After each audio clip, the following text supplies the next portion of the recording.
మీ అభిరుచికి తగ్గ సరికొత్త డిజైన్స్ తో వస్తుంది మర్రి గోల్డెన్ డైమండ్స్. ఏప్రిల్ 12న విక్టరీ వెంకటేష్ గారి చేతుల మీదుగా గొప్ప ప్రారంభం. లూసిఫర్ రీమేక్ అన్నారు, నాకు మళ్ళీ క్వశ్చన్ మార్క్ స్టార్ట్ అయింది. చిరంజీవి గారితో ఒకసారి వచ్చింది ఆపర్చునిటీ, ఇప్పుడు వెళ్ళి నేను చేయలేను అని చెప్పాలి. రీమేక్ నేను చేయలేను అంటే అంత పెద్ద స్టార్ అభిమాని తిరుగుతున్నాడు, వచ్చి పోజు కొడితే పోరా అంటే మళ్ళీ మనం చేయలేము, మళ్ళీ అసలు అడుగు పెట్టడానికి. ఎందుకంటే అప్పటికే ఆయన సైరా నరసింహారెడ్డి, ఓ పక్క ఆచార్య, కోటాల శివ గారితో పెద్ద పెద్ద డైరెక్టర్తో పనిచేస్తున్నారు. రన్నింగ్లో చాలామంది డైరెక్టర్లు వరుసలో ఉన్నారు. ఆయన కథలు చెప్పడానికి ట్రై చేస్తూ నాకే తెలుసు, మార్కెట్కి తెలుసు. ఏంట్రా బాబు ఈ కన్ఫ్యూజన్ అని 2 days నరకం అనిపించాను. తర్వాత మా వాళ్ళందరూ నీ మనసుకి ఏది అనిపిస్తే చెయ్యి, రేపు పొద్దున మళ్ళీ మనల్ని బ్లేమ్ చేయకు, నీకు అనిపిస్తే చెయ్యి, హానెస్టీగా చెప్పేసి ఏమవుద్ది అని ఇంకా ఫైనల్గా ఫిక్స్ అయ్యి 2 days తర్వాత చిరంజీవి గారి ఇంటికి వెళ్ళాను. ఎక్కుతూ నా స్క్రీన్ సేవర్లో మా మదర్ ఫోటో ఉంటుంది. మ్యాక్సిమం కష్టం సుఖం చేసే ముందు అది దాన్ని అలా చూసుకుంటా. ఓకే, మా అమ్మగారి పేరు ఇందిరాగాంధీ. చూడు ఇందిరమ్మ, వెళ్తున్నా, పెద్ద ఆయన కిందకు వస్తారు, ఇప్పుడు నేను చేయలేకపోతున్నాను, ఇది చేయలేనని చెప్పబోతున్నాను, ఇంకా రిజల్ట్ దేవుడి మీద వదిలిపెడతామని వెళ్ళి కూర్చున్నాను. కరెక్ట్గా ఆయన 4కి రమ్మన్నారు. నేను 3:45 కల్లా అక్కడ ఉన్నాను. ఎగ్జాక్ట్ 5 minutes to 4 చిరంజీవి గారు వచ్చారు. రాగానే వచ్చి కూర్చున్నారు. కాఫీ అది వచ్చింది. 150 films చేశారు కదా, ఆయనకి తెలుసు వచ్చినోడు ఏదో చెప్పడానికి ఇబ్బంది పడతాడని పట్టేశాడు ఆయన. సినిమా టాపిక్ తప్ప అన్నీ మాట్లాడతాడు ఆయన. లూసిఫర్ చూసామనే తప్ప మిగతా అన్నీ మాట్లాడతాడు చిరంజీవి గారు. అది మళ్ళీ మీకు అగ్గిన పరీక్ష.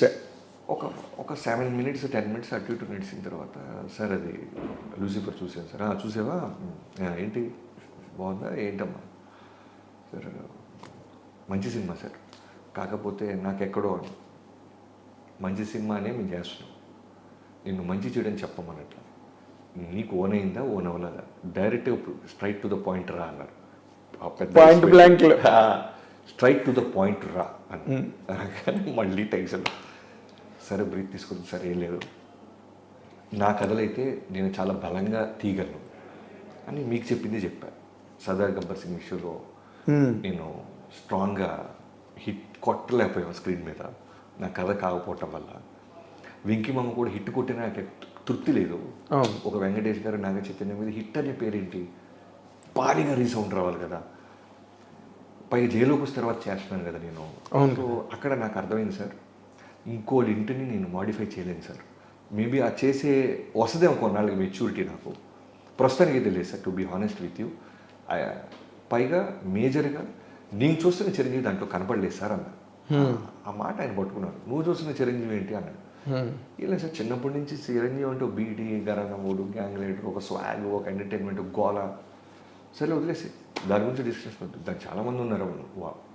నీకు ఊరికే రైటరు కదా, నువ్వు ఏదైనా ఓన్ చేసుకుంటావు అని అడిగాను తప్ప, నాకు చాలామంది ఉన్నారులే బాబీ, దాని గురించి వదిలేసి అన్నారు. అనేసి తర్వాత అన్నీ ఏంటి ఇంకా అర్థమైంది, ఇక లేదు మన చిరంజీవి గారితో మనతో ఏం చేయడానికి ఫిక్స్ అయిపోయాడు. అయిన తర్వాత బయటకు వస్తున్నప్పుడు, సార్ ఒక ఫోటో తీసుకుంటాను మీతో అన్నారా. ఫోటో తీసుకుంటూ మీ నాన్నగారికి చెప్పు, ఇలా సినిమా వస్తే నేను చూస్తున్న చిరంజీవి లేడు అన్నావు అని అన్న తర్వాత, ఇంతకు నువ్వు చూస్తున్న చిరంజీవి ఏంటయ్యా, ఏం చెప్తుంటాడు అతను, నువ్వు చూస్తున్న చిరంజీవి ఎప్పుడు చెప్తావా కదా అన్నారు. అది ఆయన గొప్పతనం. జనరల్గా నేనైతే ఇప్పుడున్న చిన్నపాటి స్థాయిలోనే ఎవరికైనా ఒక అవకాశం ఇస్తే వాడు గంతులేస్తాడు అనుకుంటే, వాడికి అవకాశం ఇచ్చిన తర్వాత, మీరు ఇచ్చిన అవకాశం నాకు నచ్చలేదు, నేను ఇంకొక ఆపర్చునిటీతో వస్తాను అంటే, నేను ఇమీడియట్గా వాటితో ఇంత ఎర్లీగా అయితే వాడికి నేను అవకాశం ఇవ్వను. 100%. కనీసం ఒక 6 నెలలు, కనీసం మనిషిగా మనకి ఎక్కడో చిన్న ఈగోస్ ఉంటాయి, కోపాలు ఉంటాయి, ఓ నెల 2 నెలలు పుష్ చేస్తామండి. అవునా, కలుద్దాం రా, రే తమ్ముడు కలుద్దాం రా, ఎంత గుడ్ ఇంప్రెషన్ ఉన్నా ఏది ఉన్నా సరే, అరే నువ్వు ఇప్పుడు నా కింద పనిచేసి చిన్న బాయ్ కూడా ఉన్నాడు, ఆయన పిలిచి అరే నా బ్యానర్లో నువ్వు సినిమా చేయరా అంటే, అది గంతేస్తాడని సమ్మర్సాల్ట్ వేస్తాడని నా విజువల్ ఉంటే, మీరు ఇచ్చారు బట్ ఇది కాదు, నేను ఒక కథతో వస్తానంటే ఎలా ఉంటుంది నాకు. సో ఆయన వెళ్ళే ముందు నువ్వు చెప్తున్న చిరంజీవి ఏం చేస్తాడో చెప్పవా, దాని సంగతి చూస్తానన్న. చెప్తాను సార్, ఒక 20 రోజుల్లో అలా వస్తానన్న. కట్ చేస్తే కరెక్ట్ 18వ రోజు మెసేజ్, 2 days ఉంది నీకు ఇంకా అని చిరంజీవి గారి దగ్గర. సో 20 రోజులు నాకు నా టీంకి అగ్ని పరీక్ష. ఎందుకంటే అది నేను హ్యాండిల్ చేయలేకపోతున్నా అని చెప్పి వచ్చా. నా చిరంజీవి అది కాదని ఇది చెప్పి కాదని తొడగొట్టు వచ్చాం. నీ చిరంజీవి ఎవరైనా ఆయన అడిగారు, అడిగారు 20 రోజుల్లో వస్తాడు మా చిరంజీవి అని చెప్పి. ఇప్పుడు ఖచ్చితంగా మామూలుగానే చూసే చిరంజీవి గారు భూతత్వంతో చూస్తాడుగా. 100%. అంటే లూసిఫర్ లాంటి సినిమా బాగుంటుందని మేము కొంటే నువ్వేంటారు బిల్డప్ ఇస్తావు అనే దాంతో భూతత్వం చూసి మనం దొరికేస్తాం. అవును. ఫైనల్గా 20 days తర్వాత వెళ్ళి ఏదైతే ఇప్పుడు మీరు చూసారో ఆ ఇంట్రడక్షన్ ఉండేది.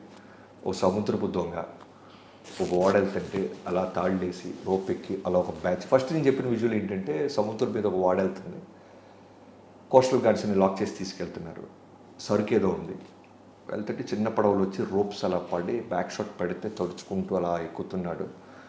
ఇతనితో పాటు ఒక 7 సుబ్బరాజు గారు, ఒక బ్రహ్మాజీ ఇలాంటి ఒక బ్యాచ్ ఎక్కి దూకారు. ఆ ప్లాట్ఫామ్ డెక్ మీదకి ఒక ఫైట్ ఇలా చెప్తున్నప్పుడు ఆయన మెల్లగా కళ్ళు అలా చూస్తూ ఎక్కడో నచ్చింది అనేది అర్థమవుతుంది ఆయనకి. లుంగి గింగి గట్టి చిన్న పిండి అలా వాళ్ళ ముందే మడతేసుకుంటూ చేతిలో నోట్లోంచి ఒక కత్తి తీసి చిన్న మూమెంట్తో డ్యాన్స్ వేసుకుంటూ ఫైట్ చేస్తాడు.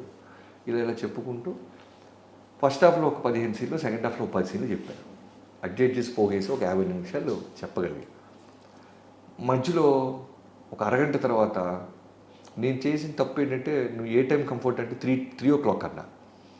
ఆయన నాకు మర్యాద ఇస్తూ 3కి ఓకే అన్నారు. జనరల్గా ఆ టైంలో ఎవరైనా భోజనం చేసి చిన్న న్యాప్ టైంలో గొల్లు వేసుకున్నాను నేను. ఆయన వింటూ మెల్లగా ఆ పెద్ద గుడ్లు అలా చిన్న బోధపడతలే. నాకేంటంటే ఇప్పుడు నేను బయటకు వచ్చి నేను అద్భుతమైన కథ చెప్పాను, కానీ ఆయన పడుకోవటం వల్ల కథ ఎక్కలేదంటే ఎవడో నమ్మడం. పోరా లవ్ చెత్త కథ చెప్పుంటే నేను కథ చెప్తున్నాను, బట్ వలసలో ఇదే. ఇప్పుడు వెళ్ళి నా వైఫ్కి ఏం చెప్పాలి, ఎందుకంటే పాపం తనకి నిద్రలేదు 20 రోజుల నుంచి.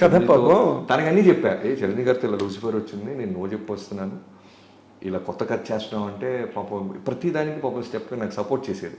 ఇప్పుడు నేనేం చెప్పాలి, నిద్రపోయాడమ్మా తను, ఆయన పడుకున్నారు అందుకే ఎక్కలేదంటే పోరా వెళ్తారు. వచ్చి బయట నా టీం పోనా గారికి చక్రికి వీళ్ళందరికీ చెప్పాలి నేను బాగా చెప్పానే బాబు, ఆయన ఎక్కడో నిద్రపోయారు. ఎక్కడో ఒక 3-4 minutes మెల్లగా అలా మోస్తున్నారు, మళ్ళీ కళ్ళు తెరిసి మెల్లగా వాటర్ అది తీసుకుంటున్నారు. అన్నీ జరుగుతున్నాయి. అయిపోయిందిరా బాబు జీవితంలో, ఇక లేదు నెక్స్ట్ హీరో ఎవరు రాలి, ఇక చిరంజీవి గారితో లేదురా అవకాశం, ఎక్కలేదు ఆయన నిద్రపోతాడు, డిస్కనెక్ట్ అయిపోయాడు కథగా అనుకుంటా. అయిన తర్వాత పడుకున్నాడు, మెల్లగా లేచారు. సరే అమ్మ అయితే ఒకసారి రంతులు చేసుకుని రేపు ఎల్లుండి కలుద్దాం అన్నారు. సరే వెళ్తుంటే కరెక్ట్ బయటకు వచ్చిన తర్వాత ఒక నిమిషం ఆగు అని కథ మొత్తం రంతులు చేస్తాడు ఆయన. బిగినింగ్ అలా వచ్చాడు, బోటు తాళ్ళు వేసి అలా ఎక్కారు, ఇలా వెళ్ళారు ఒక తమ్ముడు క్యారెక్టర్ ఇలా వెళ్ళారు. నేను ఎక్కడైతే కళ్ళు మూసుకున్నారన్నానో ఆ కళ్ళు మూసుకున్న సీన్స్ కూడా చెప్తున్నాడు ఆయన. మొత్తం చెప్తున్నాడు ఆయన. ఇప్పుడు నేను బయటికి వెళ్ళి ఆయన నిద్రపోయాడని చెప్పలేను, వినేసాడు కథ మొత్తం ఆయన. మొత్తం నీకు అవకాశం కూడా పోయి అవకాశం కూడా మొత్తం అయిన తర్వాత ఓకే సరే అయితే రేపు ఉండవు ఆ క్యారెక్టర్, అది నువ్వు అన్న చిరంజీవి క్యారెక్టర్ బాగుంది, మిగతా కథ మాత్రం సోల్ లేదు ఈ సినిమాకి, to be honest with you Bobby అన్నారు. సోల్ లేదు సార్, 20 రోజులు రెడీ చేశాను, మీరు ఓకే అంటే సోల్ క్రియేట్ చేస్తాను. సరే అయితే ఆలోచిద్దాం, క్యారెక్టర్ అది బాగుంది అన్నారు. వెళ్ళిపోయి నవీన్ గారు వెయిటింగ్ ఆల్రెడీ, మైత్రి నవీన్ గారు. ఎందుకంటే నిన్న ఆ సినిమా వెంకిమామ తర్వాత నేను నా మైత్రిలో చేయాలి. సో చిరంజీవి గారు పిలిచారు, చిరంజీవి గారి దగ్గరికి వెళ్తున్నాను, అన్ని అప్డేట్స్ చెప్తున్నా. అనగానే నవీన్ గారు వెంటనే ఆనందాన్ని ఒకసారి క్యారెక్టర్ బాగుందన్నారు సార్, మన సినిమా ఉన్నట్టే అని చెప్పాను. నవీన్ గారు ఆనందంతో చిరంజీవి గారు ఫోన్ చేశారు, సార్ థ్యాంక్ యూ సార్ బాగుందని. ఆయన షాకు, ఆల్రెడీ బాగుందని ఇక్కడ చెప్పారు, క్యారెక్టర్ బాగుందన్నారు, కథ చేయాలి నవీన్, బట్ బాగుంది, వాడు చేయగలడు. ఇప్పుడే నేను ఎస్ చెప్పేస్తే ఎక్కడో రిలాక్స్ అవుతారు కుర్రోళ్ళు, క్యారెక్టర్ అది బాగుంది, వాళ్ళు ఫైర్ ఉంది బుడ్డోళ్ళు, let's start this film, but నాకు కొంచెం టైం కావాలి, ఎందుకంటే ఆ వరల్డ్ క్రియేట్ చేయాలి, ఆ వరల్డ్ తనకు అర్థం అవ్వాలి, వరల్డ్ బాగా కుక్ చేయాలి. బట్ ఆ క్యాపబిలిటీ బాబీకి ఉంది, నాకు అర్థమవుతుంది, తను చూసే పద్ధతి, తను మాట్లాడే పద్ధతి. ఈ సినిమా చాలా పెద్ద సినిమా చేస్తున్నాం, బట్ కొంచెం దాచిపెట్టండి అన్నారు. నవీన్ గారు పాపం బోలా లాగా చెప్పేశారు, సార్ ఆయన సినిమా చేస్తాడు సార్. ఇంకా అక్కడి నుంచి కాన్ఫిడెన్స్ అలా వాళ్ళు తిరిగి వేరే స్టార్ట్ అవ్వడం జరిగింది. అక్కడి నుంచి ఎన్నో సిట్టింగ్స్, ఎన్నో. సోల్ క్రియేట్ అవ్వడానికి ఎన్నాళ్ళు పట్టింది? సోల్ క్రియేట్ అవ్వడానికి ఒక ఫస్ట్ సోల్ క్రియేట్ అవ్వడానికి అయితే ఒక 1.5 months to 2 months పట్టింది. పట్టంగానే లాక్డౌన్ అన్నారు, లాక్డౌన్ కోవిడ్ ఇళ్లలోంచి బయటికి రాకూడదు అన్నారు. అక్కడ స్క్రిప్ట్ లాగైంది, ఇక్కడ లాక్డౌన్ అయింది. సో ఇంట్లో కూర్చొని ఒక్కడిని ఎటు వెళ్ళలేము, ఆ సినిమాలు ఈ సినిమాలు చూస్తున్నామండి. పూరి గారితో ఆయన షేర్ చేస్తూ ఉండేవాళ్ళు ఈ సిరీస్ బాగున్నాయి బాబీ అని అన్ని మాట్లాడుతుంటే కొత్త కథ రాద్దాం. లాక్డౌన్లో అందరు చేసిన పనులు ఏంటంటే కొత్త కథలు రాయటం, కొత్త పాయింట్స్ రాయటం. ఎందుకంటే అంత 3 months ప్రీషియస్ టైం దొరకదు ఇళ్లలో కూర్చోడానికి. ఎగ్జాక్ట్లీ. నాకేమో ఈ కథ చిరంజీవి గారికి చెప్పేయటం, సోల్ క్రియేట్ అయిన కథ చెప్పాను, ఆయనకి సోల్ నచ్చింది. క్లైమాక్స్లో విలన్ ట్రాక్ ఒకటి, లాస్ట్ 20 నిమిషాలు ఇంకేదైనా బలంగా ఉండాలి బాబీ అన్నారు. అదే లాస్ట్ లాక్డౌన్ బిఫోర్ ఆయనకి నాకు జరిగింది. సో ఈ జర్నీలో ఒక వ్యక్తికి నేను థ్యాంక్స్ చెప్పాల్సింది ఎవరికంటే కోటాల శివ గారికి. ఓకే. ఎందుకంటే నా కోటాల శివ గారు దిల్రాజు గారి దగ్గర పనిచేసినప్పుడు, ఆయన రైటర్గా ఉన్నప్పుడు బృందావనానికి నేను మిస్టర్ పర్ఫెక్ట్గా ఉన్నప్పటి నుంచి పరిచయం. ఆయన పై ఫ్లోర్లో ఉంటే నేను కింద ఫ్లోర్లో ఉండేవాడిని. ఓకే. సో నాకంటే బాగా సీనియర్, నాకంటే ముందు మిర్చి చేయటం, బ్లాక్ బస్టర్ డైరెక్టర్ అయిపోవటం ఇవన్నీ జరుగుతున్నాయి. సో ఆచార్య లొకేషన్కి వెళ్ళినప్పుడల్లా నాకు పాజిటివ్గా ఆయన ఒక ధైర్యం ఇస్తుండేవాడు. ఇలా వెళ్ళు, ఇలా వచ్చాయి, చిరంజీవి గారితో బాగుంటుంది అన్నీ చెప్తూ ఉండేవాడు. ఈ కథని ఎప్పుడైతే సోల్ క్రియేట్ అయిందో చిరంజీవి గారు ఫస్ట్ కోటా శివ గారికి చెప్పించారు. ఓకే. ఒకసారి శివగారికి చెప్పమ్మా, శివకి మీకు ఇబ్బంది ఏం లేదు కదా. నాకేం ఇబ్బంది లేదు సార్, నాకు ఆయన అంటే ఆయన రైటింగ్ స్కిల్స్ అంటే నాకు బాగా ఇష్టం అన్నాను. చిరంజీవి గారికి శివ గారికి ఒకే రోజు చెప్పాను. చెప్పినప్పుడు చిన్న చిన్న తప్పులు కూడా పాపం శివ గారు కవర్ చేస్తూ చాలా బాగుంది సార్, చాలా బాగుంది, సీ స్మగ్లర్ అనే థాట్ బాగుంది, మీరు చాలా బాగుంటారు అని పాజిటివ్ సపోర్ట్ చేసేవాడు. సపోర్ట్ చేసిన ఫైనల్గా ఈ శివ కూడా బాగుంది అంటాడమ్మా, బట్ లాస్ట్ 20 నిమిషాలు వర్క్ చేయ బాబీ అన్నారు. లాక్డౌన్ ఈ లాస్ట్ 20 నిమిషాలు వర్క్ చేసేసాము. 2 versions వచ్చేసినాయి విలన్ ట్రాక్. ఎన్నో సినిమాలు చూస్తుంటే నాకు మళ్ళీ ఈ సినిమా చిరంజీవి గారు ఓకే అన్నారు, బట్ నాకు ఎక్కడో అసంతృప్తి వస్తుంది. ఏదో చేయాలి, కొత్త కథ కోసం మొదలెట్టిన నేను ముందు ఈ కథ సంగతి ఏదో చూద్దామని సడన్గా ఓ రోజు అసలు ఇది కాదు, ఒక రవితేజ గారు లాంటి ఆయన ఈ సినిమాలో ఉండి ఒక బలమైన కాన్ఫ్లిక్ట్ క్రియేట్ చేసి ఇద్దరు, ఎందుకంటే రవితేజ గారి గురించి నేను కొత్తగా చెప్పాల్సిన లేదు. నేను ఇవాళ ఇక్కడ కూర్చొని కెమెరా ముందు మాట్లాడుతున్నానంటే only because of him. Exactly.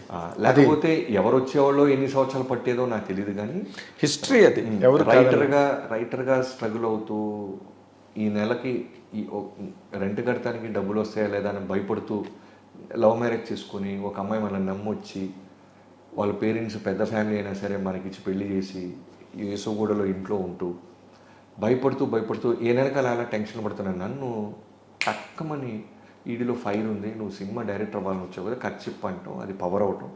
అక్కడి నుంచి స్టెప్ బై స్టెప్ వాళ్ళ దగ్గర వేరే దాకా వచ్చా.